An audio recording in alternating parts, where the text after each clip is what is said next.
হযরত ইয়াসা আলাইহিস সালাম আল্লাহর প্রেরিত একজন নবী, যার নাম কোরআনে উল্লেখ করা হয়েছে। তিনি হযরত ইলিয়াস আলাইহিস সালামের উত্তরসূরি হিসেবে নবুয়তের দায়িত্ব পালন করেন এবং আল্লাহর বাণী প্রচার করেন। যদিও কোরআনে তার জীবনের বিশদ বর্ণনা নেই, তবে ইসলামী ইতিহাসে তার নবুয়ত, বনী ইসরাইলের অবাধ্যতা এবং সত্যের প্রতি তার অবিচলতা সম্পর্কে আলোচনা করা হয়েছে। হযরত ইয়াসার নাম কোরআনে 2 বার এসেছে। আল্লাহ বলেন, আর স্মরণ করো ইসমাইল, ইয়াসা ও জুলকিফেলের কথা, তারা সবাই ছিল সৎকর্ম পরায়ণদের অন্তর্ভুক্ত। একইভাবে সূরা আল আনামে তিনি অন্যান্য নবীদের সঙ্গে উল্লেখিত হয়েছেন। আর ইসমাইল, ইয়াসা এবং ইউনুস ও লুতের কথা স্মরণ করো, আমি তাদের সবাইকে বিশ্ববাসীর উপর শ্রেষ্ঠত্ব দান করেছিলাম। ইসলামী ঐতিহাসিকদের মতে হযরত ইয়াসা আলাইহিস সালাম হযরত ইলিয়াস আলাইহিস সালামের ঘনিষ্ঠ অনুসারী ছিলেন। তিনি ইলিয়াস আলাইহিস সালামের দাওয়াত গ্রহণ করেন এবং তার মৃত্যুর পর নবুয়তের দায়িত্ব গ্রহণ করেন।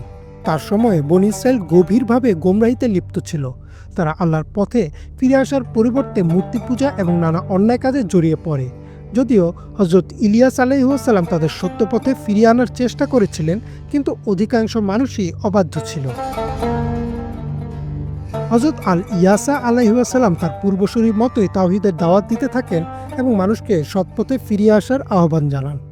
তিনি ন্যায় বিচার প্রতিষ্ঠা করেন এবং সমাজের অন্যায় ও দুর্নীতির প্রতিরোধে সচেষ্ট ছিলেন। ইয়াসা আলাইহিস সালাম ছিলেন আল্লাহর বিশেষ অনুগ্রহপ্রাপ্ত নবীদের একজন। আল্লাহ তার প্রশংসা করে বলেন, আর স্মরণ করো ইসমাইল, ইয়াসা ও জুলকিফেলের কথা, তারা সবাই ছিল সৎকর্ম পরায়ণদের অন্তর্ভুক্ত। এ থেকে বোঝা যায় যে তিনি ছিলেন সৎকর্ম পরায়ণ ও আল্লাহর অনুগত্যশীল এক মহান নবী। হযরত ইয়াসা আলাইহিস সালামের জীবনে আমাদের এক গুরুত্বপূর্ণ শিক্ষা বহন করে। এটি আমাদের শেখায় যে সত্যের পথে অবিচল থাকা ও মানুষের কল্যাণে কাজ করা অত্যন্ত গুরুত্বপূর্ণ।